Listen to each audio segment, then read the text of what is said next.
পতিত আওয়ামী লীগ সরকারের আমলে ডিজিটাল নিরাপত্তা আইনে নিপীড়নমূলকভাবে দণ্ডিতদের অব্যাহতি বা খালাস দেওয়ার উদ্যোগ নিয়েছে সরকার।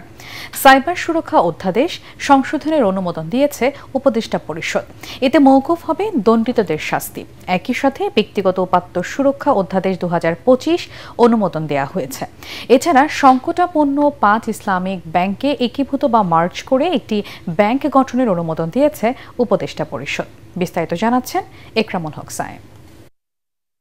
প্রধান উপদেষ্টা ডক্টর মোহাম্মদ ইউনূসের সভাপতিত্বে অনুষ্ঠিত উপদেষ্টা পরিষদের বৈঠকে উপদেষ্টা ছাড়াও সরকারের উচ্চ পর্যায়ের কর্মকর্তারা অংশ নেন। বৈঠকে ব্যক্তিগত উপাত্ত প্রক্রিয়াকরণের ক্ষেত্রে গোপনীয়তা, বিশ্বস্ততা এবং ডিজিটাল অর্থনীতির সম্ভাবনা সুরক্ষিত করা ও দায়িত্বশীল উদ্ভাবনকে উৎসাহিত করতে ব্যক্তিগত উপাত্ত সুরক্ষা অধ্যাদেশ 2025 অনুমোদন দেওয়া হয়।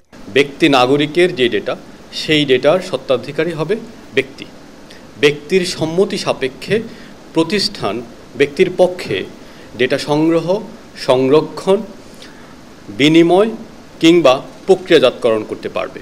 পাশাপাশি প্রতিষ্ঠান কিভাবে আরেক প্রতিষ্ঠানকে ডেটা দিবে এবং ওই প্রতিষ্ঠান কিভাবে দেশের ভিতরে এবং দেশের বাইরে ডেটা নিয়ে ব্যবহার করবে, সেই বিষয়ে একটা সুস্পষ্ট নির্দেশনা এই আইনের মাধ্যমে চলে এসেছে। ফরেন সার্ভিস একাডেমিতে সংবাদ সম্মেলনে প্রধান উপদেষ্টার বিশেষ সহকারী ফয়েজ আহমেদ তৈয়ব জানান, ডিজিটাল ইকোনমিতে এআই এর সর্বোচ্চ ব্যবহারের উদ্যোগ নিচ্ছে সরকার। ইন্টারঅপারেবিলিটি এবং সেন্ট্রাল ডেটা গভর্নেন্সের মাধ্যমে আমরা এআইকে সর্বোচ্চ ব্যবহার করব। অর্থাৎ বাংলাদেশের ডিজিটাল ইকোনমিতে এআই ব্যবহারের একটা ফাউন্ডেশন আজকে শুরু হয়েছে।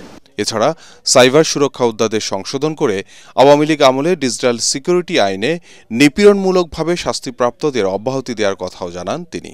2018 সালের নিপীড়নমূলক আইনে যেই তদন্তগুলো ইতিমধ্যেই জমা হয়ে গেছে বা যেই মামলাগুলোর ডিজিটাল সিকিউরিটি, যে কুখ্যাত যে ডিজিটাল সিকিউরিটি আইন ছিল, সেই আইনের অধীনে যেই তদন্তগুলো সাবমিট হয়ে গেছে কিংবা যেই রায়গুলো হয়ে গেছে, যারা শাস্তি পেয়ে গেছেন, আমরা আসলে তাদেরকেও অব্যাহতি দেওয়ার জন্য আজকে একটা সংশোধনী উঠিয়েছি।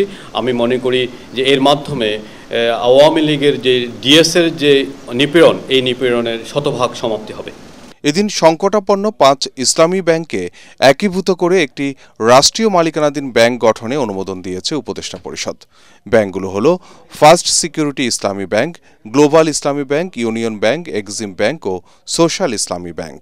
এই ব্যাংকগুলো একীভূত হয়ে এটার একটা নতুন নামে এই ব্যাংকগুলোর একটা নাম হবে। সেটা অলরেডি 2টা নাম প্রস্তাব করা হয়েছে। একটা হচ্ছে ইউনাইটেড ইসলামী ব্যাংক, এটা বলা হয়েছে, আর একটা হচ্ছে সম্মিলিত ইসলামী ব্যাংক লিমিটেড পিএলসি।